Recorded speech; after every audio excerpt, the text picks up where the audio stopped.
Hello mga kabarbers, welcome back sa aking channel. So ngayong araw na to, ang dami kasing gustong matuto maggupit. So gusto ko lang mag-share ng aking kaalaman. So yung gusto mga matuto maggupit, panoorin nyo tong video na to kasi kahit paano meron kayong matututunan. So ngayon, ito yung aking model. Tuturo ko step by step yung gupit na barbers. Kasi kung magugupit kayo, yung mga baguhan pa lang, yung mga gusto matuto maggupit, kailangan ito muna yung pag-aralan nyo. Ito yung barbers na gupit. Kailangan marunong kayo mag-barbers. Huwag muna yung ibang mga gupit. Barbers ang kailangan yung matutunan. So yun yung kailangang pag-aralan ng mga baguhang barbero. Barbers muna.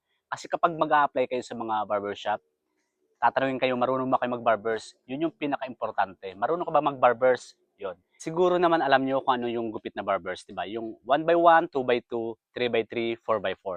So, kailangan yun yung matutunan nyo muna. Kapag natutunan yung gupit na yan, tuloy-tuloy na yan. Kahit na anong gupit, mas madali na lang sa inyo. Sisimulan natin ngayon sa guide number 2. Gagamit muna tayo ng guide number 2 ngayon. So, ito yung gagamitin ko.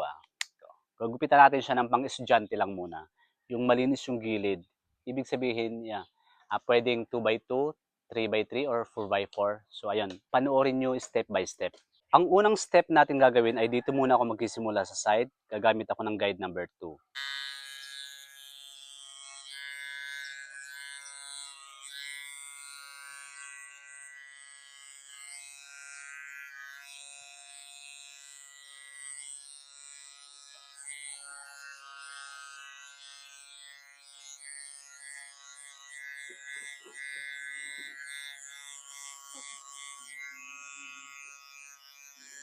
So, ayan siya. Ito yung guide number 2.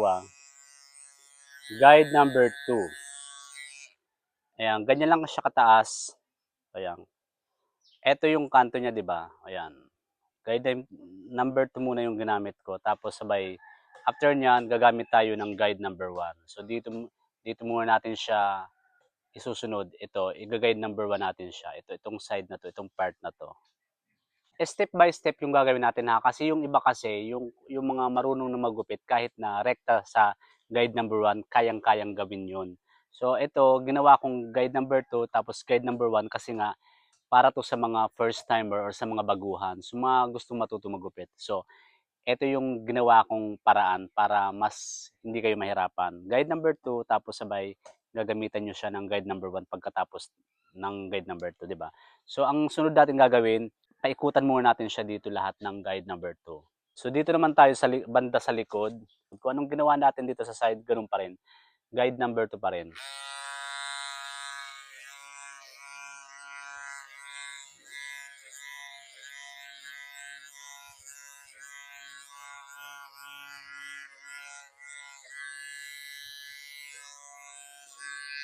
Barbers yung gagawin natin na 3x4. Ayan.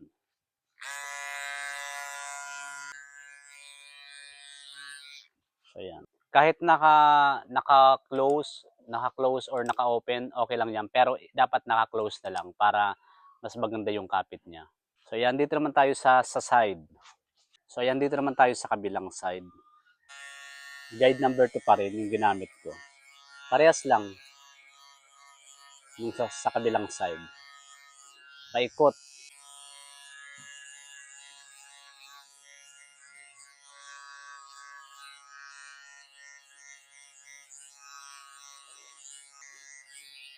Ayan. 'Di ba? Hindi siya masyadong sadsad kasi nga guide number 2. Kasi kapag baguhan lang kasi medyo delikado kapag nagrekta kayo sa guide number 1. Baka magkamali kayo. Kaya guide number 2 yung ginamit natin. So ayan, mag-guide number 1 na tayo. Pagkatapos ng guide number 2, guide number 1 yung gagamitin natin. Kung nakikita nyo, di ba, meron siyang kanto. Hayaan nyo muna yan. Huwag mo munang isipin yan. Ang isipin nyo yung susunod, yung guide number 1. Kailangan linisin to. Kasi yung pag o-overcome kasi, mag-overcome tayo mamaya, dito na tayo mag-focus. So, ganun yung step by step ha. Papaikutan natin siya ng guide number 2. So, papakita ko sa inyo, ganyan yan. O, di ba? Parang bao lang muna siya. So, okay lang yan. Hayaan nyo muna yan. Yan. Ganyan, di ba? So, dito naman tayo magsimula ulit. Balik tayo dito sa kabila. So, ito, guide number 1.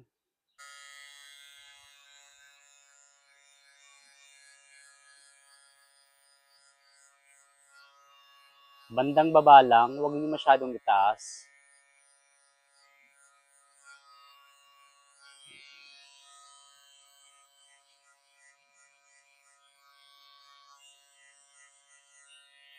Bandang baba lang 'to, huwag masyadong mataas.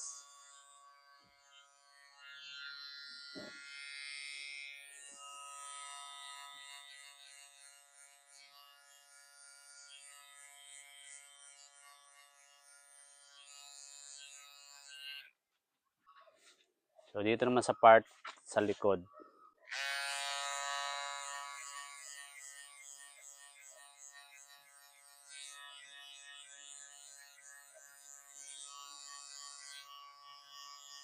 Huwag masyadong mataas, So, dito naman tayo sa kabilang banda.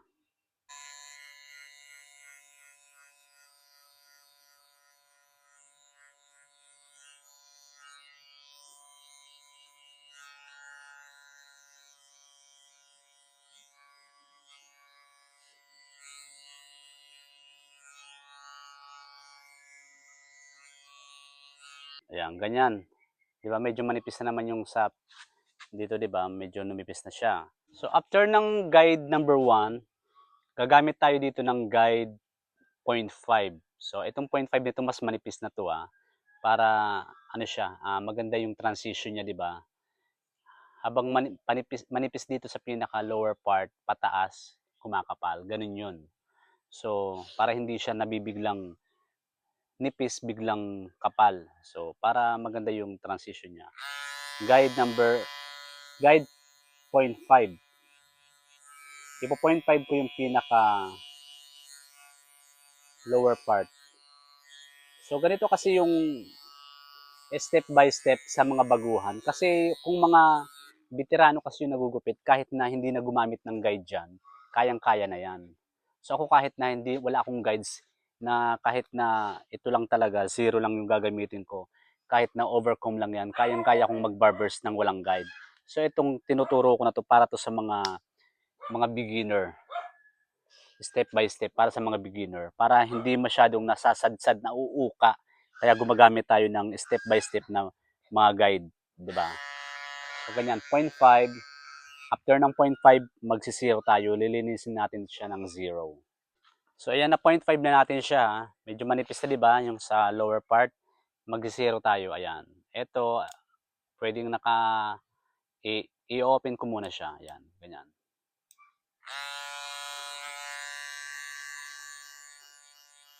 Kailangan bandang baba lang, wag itataas masyado kasi baka maukahan pa yung dito sa taas. Ayan. Sa bandang baba lang. Kasi naka-zero na yan. Manipis na yung bawas niyan. Pag nagkamali kayo niyan, mauukaan yung banda rito o di maghahabol na naman kayo. So, kailangan dito lang sa pinakamababa. Huwag masyadong itataas.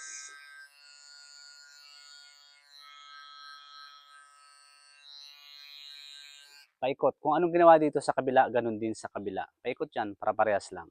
Pagkatapos natin siyang ma-zero dito sa pinaka lower side, nakita nyo naman, di ba, manipis na siya, di ba? Ayan, manipis na yung pinakabanda dito. So, mag-shave tayo, mag-aahit tayo.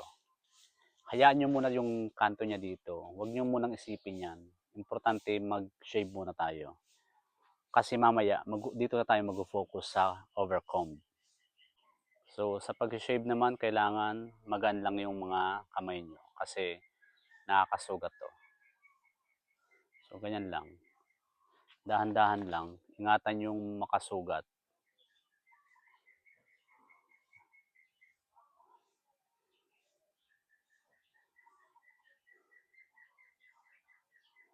So, ganyan lang pa nag-shave. Gaanan nyo lang yung kamay nyo. And paulit-ulit lang, paulit-ulit nyo lang gawin. Practice lang. Kasi sa una talaga mahirap. Pero pag nasanay na kayo, isang linggo nyo lang na tuloy-tuloy, 2 linggo, or kahit na isang buwan, marunong na kayo. Kung talagang may tiyaga kayo at kung gusto nyo matuto magupit. So ganyan lang. Huwag nyong ididiin kapag nag-shave kayo kasi masusugat yan. So dito naman tayo sa kabila, ganun pa rin. shave pa rin. Full tutorial 'to. So, ganito yung pamamaraan ko. So, kaya kung yung makakapanood nito na mga veteranong barbero, so kanya-kanya tayong pamamaraan, 'di ba? So, ganyan, yung sa akin, ito yung pamamaraan ko. Kaya ito yung isinishare ko sa mga gusto matuto magupit. O, kanya-kanya tayong pamamaraan. Iba-ibang style ng mga barbero eh.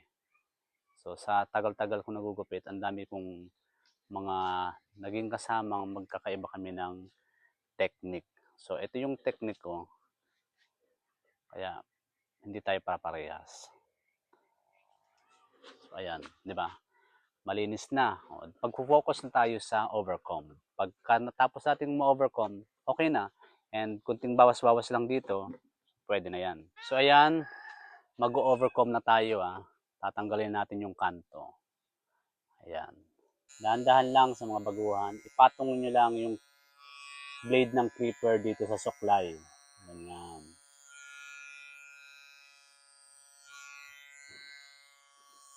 Ganyan lang.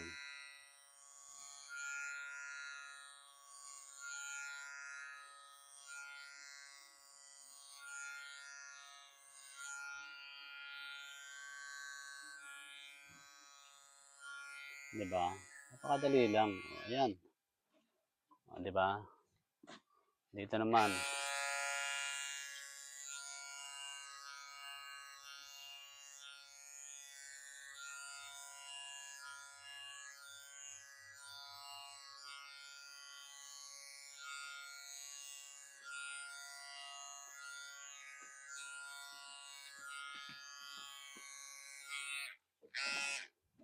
O, diba? Ganyan lang. O. Wala na yung kanto niya. Sa likod naman tayo.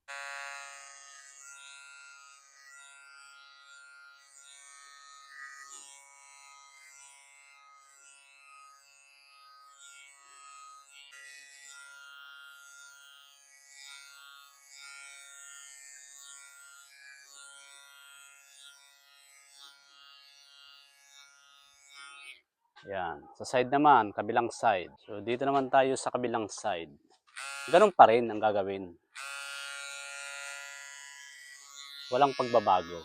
Kung ano yung sa kabilang ginawa, ganun din dito.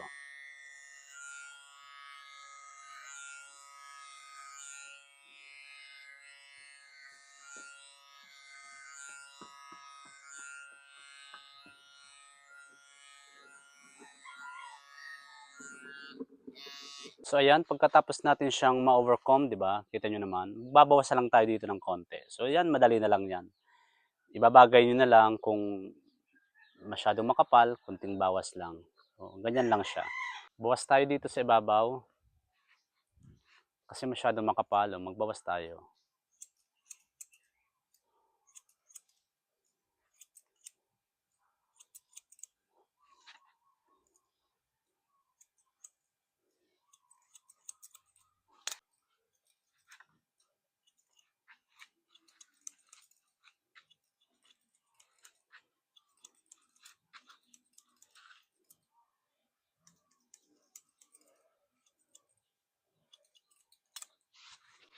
So, ganyan lang. Kayo nang bahala kung gusto nyong panipisan or saktong-sakto lang. Makikita nyo naman yan kung bagay na ba. Or kailangan kasi alam nyo kung nababagay na ba sa kanya or hindi pa. So, ayan, nabawasan natin yung sa harap.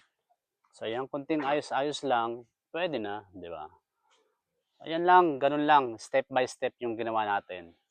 So, sana may natutunan kayo. Sana magustuhan nyo. So, yun yung pamamaraan ko. So, ito na yung ating finished product. Papakita ko sa inyo. So, ito yung normal na barbers. Yung mga basic barbers lang, 'di ba? Yung mga formal na haircut ng mga estudyante. Yung malinis lang yung gilid. So, ito yung pinaka-importanting kailangan yung matutunan kasi ito yung unang-unang laging pinapagupit ng mga estudyante, ng mga bata sa barbershop. So, sana may natutunan kayo and nagustuhan nyo. Maraming salamat!